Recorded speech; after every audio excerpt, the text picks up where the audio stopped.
Evangelho de Jesus Cristo, segundo escreveu Mateus, no capítulo 21, do versículo 18 ao versículo 22. À medida que os irmãos encontraram o texto, eu peço que façam gentileza de se colocarem de pé, reverência à palavra de Deus. Eu vou ler, os irmãos acompanhem. Todos encontraram Mateus, capítulo 21, versículo 18 ao versículo 22. Diz assim: cedo de manhã, ao voltar para a cidade, teve fome, e vendo uma figueira à beira do caminho, aproximou-se dela, e, não tendo achado senão folhas, disse: nunca mais nasça fruto em ti. E a figueira secou imediatamente. Vendo isso, os discípulos admiraram-se e exclamaram: como secou depressa a figueira? Jesus, porém, lhes respondeu: em verdade vos digo, e se tiverdes fé e não duvidardes, não somente fareis o que se fez com a figueira, mas até mesmo, se a este monte disserdes: ergue-te e lança-te ao mar, tal sucederá. E tudo quanto pedirdes em oração, crendo, recebereis. Bem, assentai-vos, irmãos. Esse texto que nós lemos, para o leitor da Escritura, atento, sincero, ele possivelmente é um dos textos que causa incômodo.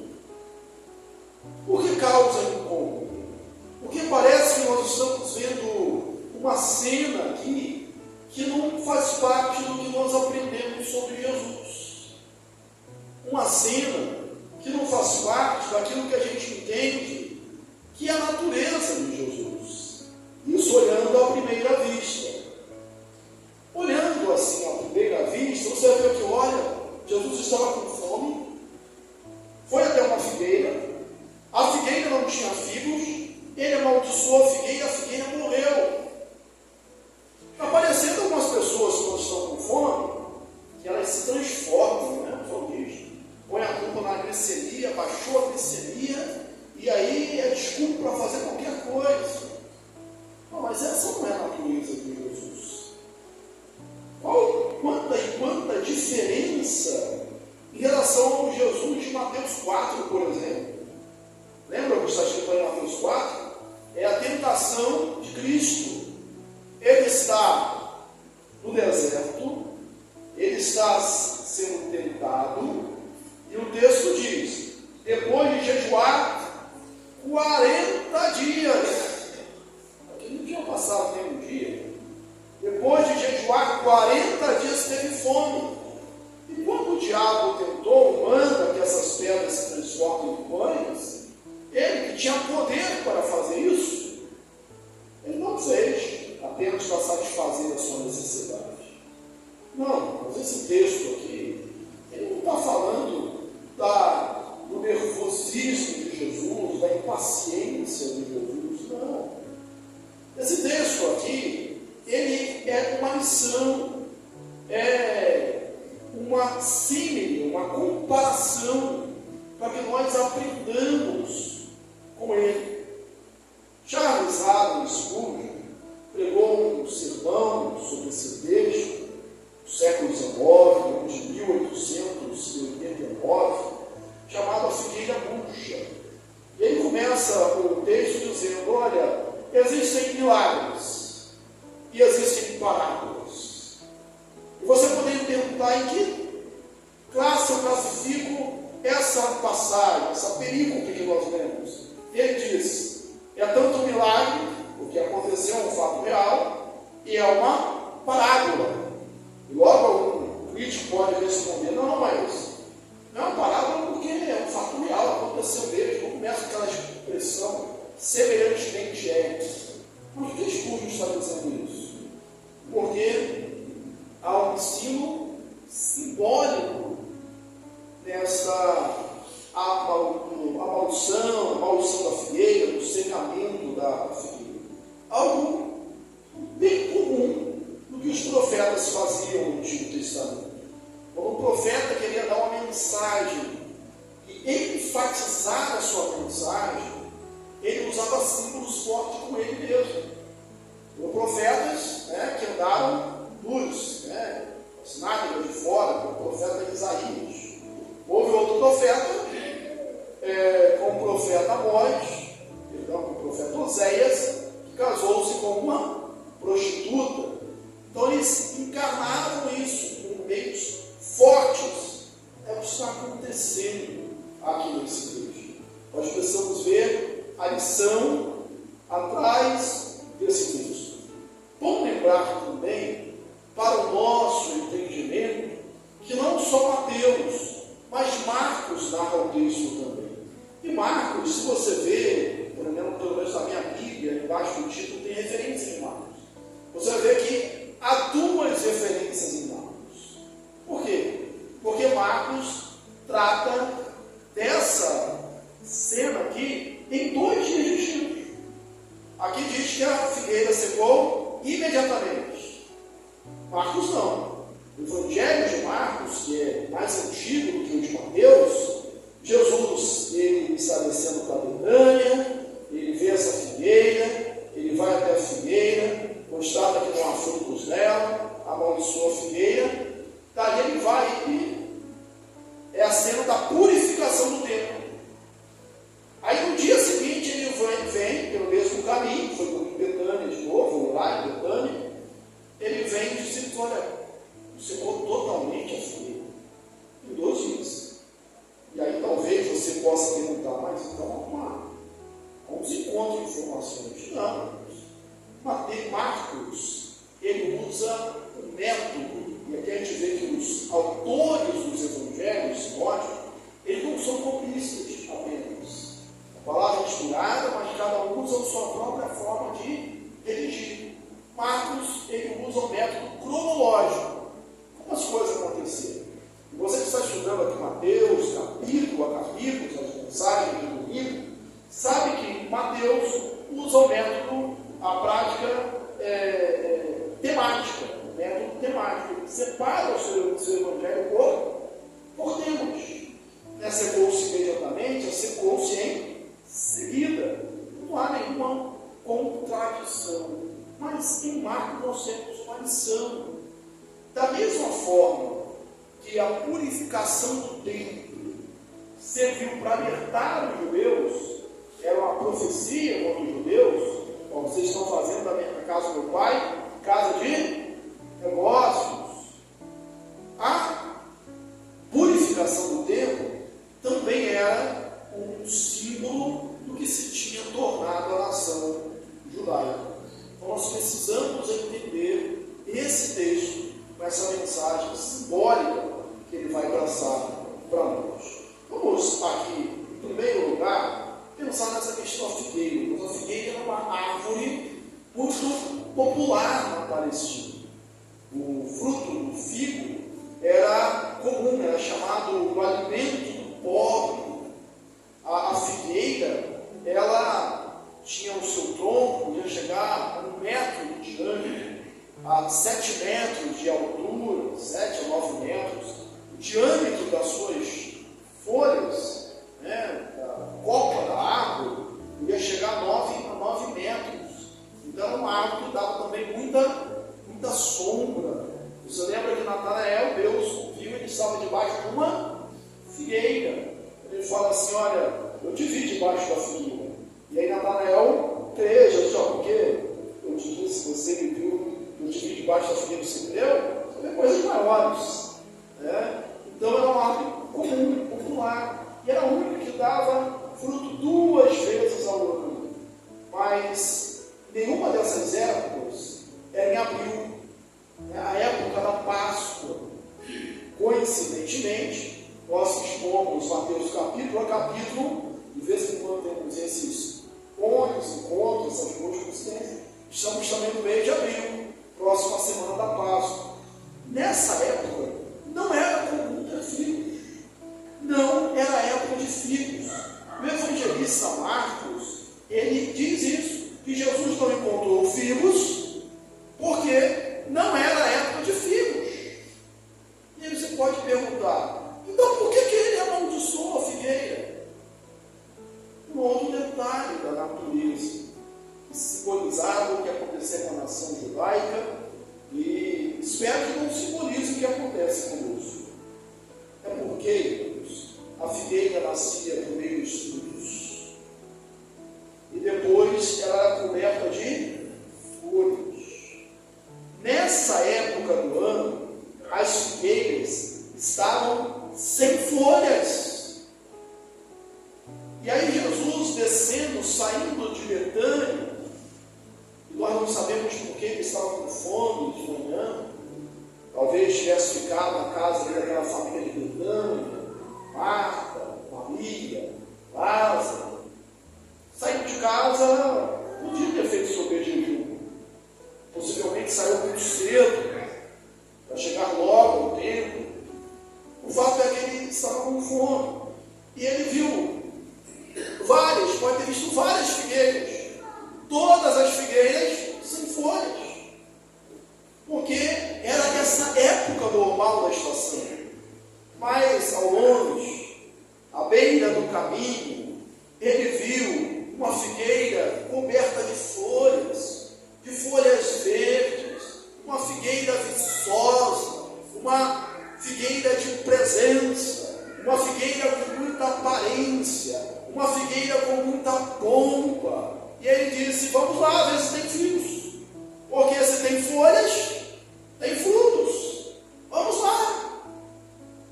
O grande problema dessa figueira simboliza a nação judaica, simboliza alguns crentes, algumas igrejas hoje, é que ela tinha apenas aparência, ela tinha apenas folhas, mas ela não tinha frutos.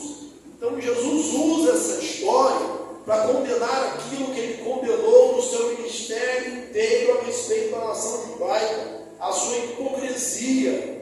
Se houve um pecado que Jesus condenou com insistência nos fariseus, foi que eles eram hipócritas. Era uma mentira. Aquela árvore estava fazendo uma mentira, um engodo, um engano. Era como dissessem para os caminhantes: venham, porque está vendo, todas as outras árvores estão secas, mas eu sou uma árvore diferenciada. Eu estou verde, apesar do tempo, apesar da estação, apesar da época. Enquanto todos estão sem folhas, eu tenho folhas. E convidava o viajante para se aproximar dela, e só para chegar ali e constatar que não havia frutos.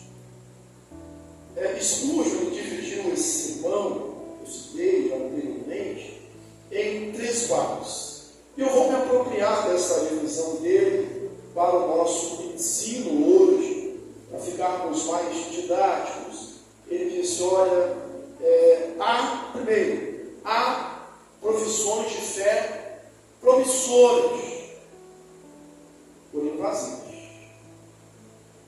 2, esses casos serão inspecionados pelo Senhor Jesus. E 3, o resultado dessa inspeção será terrível. A primeira árvore frutífera, que é citada pelo nome em Gênesis, é justamente a figueira. Alguém pode dizer: não, mas não é macieira, porque comeu maçã. Não diz que comeu maçã. É o fruto do conhecimento do bem e do mal. A gente não sabe qual é. Mas quando eles comeram o fruto do conhecimento do bem e do mal, eles eles tiveram os olhos abertos. Conheceram o bem sem poder praticá-lo, essa é a nossa sina, e conheceram o mal sem poder evitá-lo. Perceberam que estavam nulos. E o que eles fizeram? Para esconder a sua nudez, eles se esconderam. Mas o que eles fizeram para si? Eles coseram, eles costuraram. Costuraram o quê? Folhas de figueira. Folhas de figueira. E que paralelo interessante que a gente tem aqui, né? O primeiro Adão foi até a figueira para procurar folhas. Mas o segundo Adão, Jesus, vai à figueira para procurar frutos. O primeiro Adão foi à figueira para procurar folhas. Mas o segundo Adão vai à figueira procurar frutos. Uma profissão de fé grande, avantajada, promissora, uma declaração de fé. Quantos fazem isso? A nação judaica fazia isso. Na verdade, ela existia para isso. Eles foram separados, Deus a escolheu para que dela viesse o Cristo. E eles passaram o tempo todo pregando a vinda do Messias. Eles faziam seus cultos, eles tinham os seus rituais, eles tinham todas as suas observâncias da lei, às vezes até aumentadas, como a gente viu em relação ao sábado. Existiam muito mais leis do que havia na Torá. Eles tinham tudo isso, tinham toda a aparência de santidade, tinha toda a aparência de vida espiritual, tinha toda a aparência de ensino, mas eram guias cegos, eram mortos, eram pessoas sem vida, era só formalidade. Ou seja, eram só folhas. Podiam ver-se de longe, mas quando chegava perto, só existiam folhas. Jesus está passando e olha para aquela figueira e ela chama a atenção. Se ele chegasse até essa figueira e tivesse encontrado figos, tivesse encontrado frutos, não haveria problema nenhum. Haveria só festa, só alegria, só saciedade da fome. Esse texto mostra também que Jesus é verdadeiramente homem como nós, que tem necessidades como nós. Ele estava com fome, foi até a figueira. Mas isso não é um símbolo só da nação judaica, é um símbolo da igreja, é um símbolo, às vezes, de cada um de nós. Nós temos profissão de fé. O que é a profissão de fé? Nossa declaração de fé. Nós somos crentes, nós somos sal da terra, nós somos luz do mundo, nós somos aqueles que proclamam o Evangelho, nós somos aqueles chamados da morte para a vida, das trevas para a luz, nós somos aqueles que prometemos e professamos amar os nossos irmãos como a nós mesmos. Nós somos aqueles que amamos a Deus acima de todas as coisas. Nós somos aqueles que temos a Bíblia como a nossa única regra de fé e prática. Nós declaramos o credo, como recitamos todos os domingos pela manhã aqui na igreja. Creio em Deus Pai Todo-Poderoso, Criador dos céus e da terra. Nós cremos, nós professamos. E a pergunta é: por baixo da folha, por baixo da declaração, existe fruto. Jesus, ele não vai procurar folhas, ele vai procurar frutos. Que a nossa frutificação seja tão grande, tão poderosa, quanto a nossa profissão de fé. Que haja aparência, que haja exterior, a estética é importante, mas que haja conteúdo também, que haja vida, que não sejamos poucos. Outro simbolismo para isso é quando Jesus diz que aqueles fariseus eram sepulcros caiados. Por fora estava limpo, por fora estava bonito, mas que ninguém se engane, que se abrisse, o que se encontraria ali era um morto, era um cadáver, era um mau cheiro, era putrefação, era deterioração, era decomposição, era morte. Essa é a lição da parábola da figueira. Essa é a lição dessa história da figueira. De uma religiosidade que tem confissão de fé, mas que não tem vida, que só tem fogo. Há profissão de fé promissores. Não tem problema nenhum nisso. Desde que haja também frutos verdadeiros. A primeira ordem que nós temos, e aí vamos aqui contrabalancear dentro de uma missão, pensando lá no era. Pensei, multiplicai, frutificai e enchei a terra. Multiplicar, frutificar, foi a bênção. E a maldição aqui é não ter frutos, não haja frutos em ti. Ou seja, permaneça como você está, sem frutos. Permaneça dessa forma. Na verdade, o julgamento de Deus para o ser humano é esse. Permaneça como está. Você está sem Deus hoje, você vai passar a eternidade toda sem Deus, se você não aceitar Jesus como seu Salvador. Jesus, em segundo lugar, vai inspecionar essa figura. Ele não ficou de longe olhando, olha, tem folhas, mas será que tem frutos? Tem folhas, mas não é época de estar com folhas, porque não é época de filhos. Isso aí é uma mentira, isso é um engano, isso é uma pegadinha. Se fosse hoje, talvez alguém gritasse, é fake news, não se aproxima. Mas Jesus não fez assim. Ele foi lá, deu crédito, ele foi ver. Nós não podemos pensar também que toda árvore frondosa, que toda figueira cheia de folhas em épocas, que não é época de folhas, não é época de frutos, seja uma mentira. Existem aqueles que são realmente excepcionais. Existem crentes que têm uma bela profissão de fé, que tem muito conteúdo. Nós temos irmãos assim.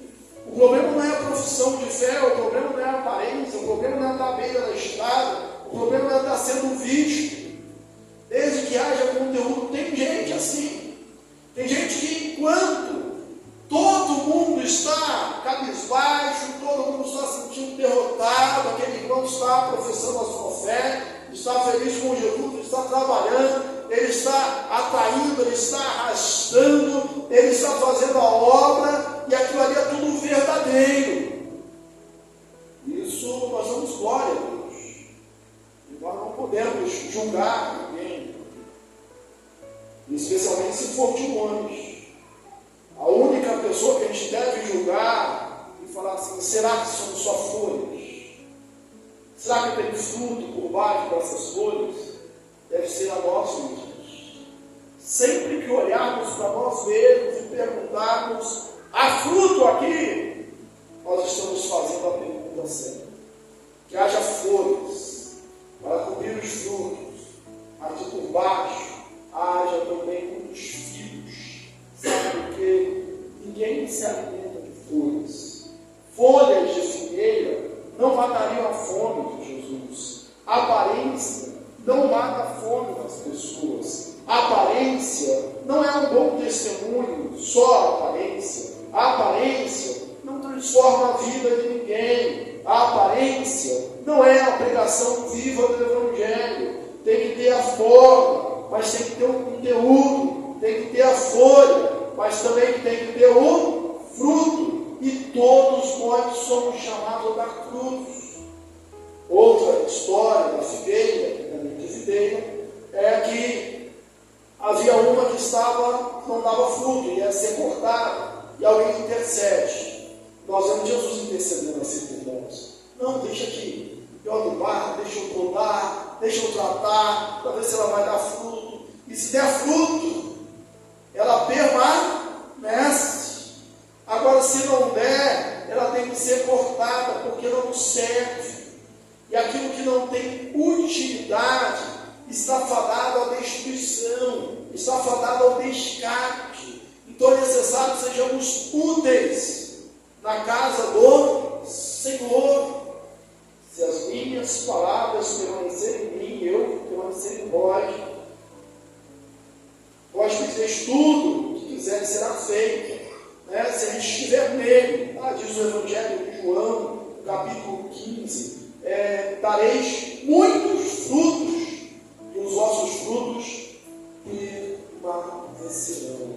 A maneira de termos folhas e de termos muitos frutos é permanecermos no Senhor, é permanecermos na palavra do Senhor, é estarmos ligados a Ele. Aí teremos uma profissão de fé autêntica, e por baixo das folhas descobrir-se-á muitos. Isso é muito fácil acontecer na nossa casa. Porque talvez na rua as pessoas passam de longe, falam assim: ó, que crente bom, hein? Crente fiel. Mas em casa, a esposa vem e levanta as flores, os filhos vêm e se intrometem ali no meio dos anos, procurando algo mais. E aqueles que estão perto de nós, aqueles que se aproximam de nós, quem pode ser condenado por se aproximar de uma árvore frondosa, que dá tanta sombra, que dá tanto fruto? Quem pode ser condenado por se aproximar de uma pessoa que aparenta ser boa, ser crente, ser genuína, ser verdadeira? Por vezes, ela percebe que aquilo ali ainda não deu, que aquilo ali é uma mentira. Só folhas sem frutos é mentira. Só folhas sem fruto é hipocrisia. Só folhas sem frutos não servem. Somos chamados a frutificar. Podemos lembrar de Gálatas, capítulo 5, e o fruto do Espírito é amor, alegria, paz, longanimidade, benignidade, bondade, fidelidade, mansidão, domínio próprio. Contra essas coisas não há lei. Os que estão em Cristo Jesus já crucificaram a carne com seus desejos, com as suas concupiscências. Lá em Apocalipse, nós vemos que Jesus inspeciona a igreja, Jesus vê a igreja de perto, e havia igrejas que pareciam uma coisa: tem nome de que vive e está morto. Você diz que tem riquezas e não tem nada. Eu aconselho que de mim compre colírio para os seus olhos, vestes para que se vista. A expressão que Jesus faz, Ele fará na nossa vida. Ele procura encontrar frutos, e não só folhas, porém somos chamados para a frutificação. O resultado dessa expressão foi terrível. Foi terrível. Porque foi reprovado. Não foi reprovado porque não tinha frutos. Foi reprovado porque dizia que tinha e não tinha. Dizia que era e não era. Se não tivesse folha, Jesus não teria ido lá. E aí talvez você diga: então, o negócio é não fazer profissão de fé nenhuma, né? Jesus só tem aqui, só tem galho mesmo, Jesus não vem aqui não. Não, nós somos chamados para sermos frutosos, para crescermos e darmos muitos frutos, e os nossos frutos permaneçam. Mas como diz Paulo, cada um haja conforme aquilo que já conquistou, né? Conforme aquilo que já tem, esquecendo das coisas que para trás ficam, eu sigo para o alvo, para o prêmio da soberana vocação de Deus em Cristo Jesus. Jesus foi tirado água no seu caminho. E Jesus chegou até aquela figueira e não encontrou frutos. Eu fico me perguntando, ele podia ter dito assim, haja frutos. Não podia? Podia. De repente a figueira enchesse de frutos. Ele podia. Ele que é o verbo da vida, o verbo de Deus encarnado, a palavra de Deus. Ele que multiplicou pães para alimentar uma multidão, de mais 5.000 homens, sem contar mulheres e crianças, podia ter feito ali o crescimento instantâneo dos filhos. Podia. Mas ele queria ensinar uma lição. Ele queria mostrar que a profissão de fé sem frutos, ou, como disse Tiago, que a fé sem obras, ela é morta. Os judeus tinham tudo isso, toda a formalidade exterior, mas estavam mortos. Algumas igrejas estão assim, alguns crentes estão assim, só tem casca, só tem folhas. E há uma certeza: Jesus, ele é aquele que passa perto. Jesus é aquele que inspeciona.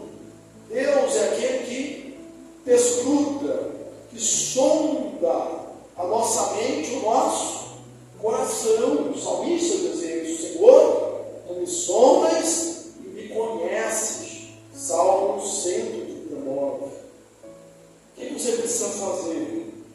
O que nós precisamos fazer?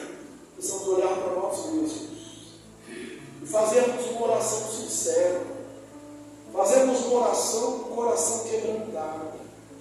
Senhor, que haja folhas, que eu chame a atenção para que as pessoas venham até mim. Mas se quando as pessoas chegarem perto de mim, que não haja uma decepção, que quando mexerem, afastarem as folhas, encontrem muitos figos, muitas frutas, muitas obras, muita sinceridade, muita verdade, muito amor, muita alegria, muita perseverança, muito domínio próprio, muita sinceridade, muita fidelidade, muita mansidão.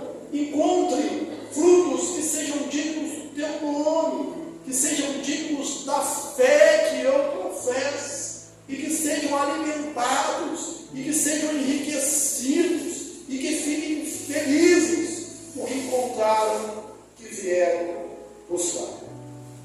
Você ora, você clame a Deus por isso.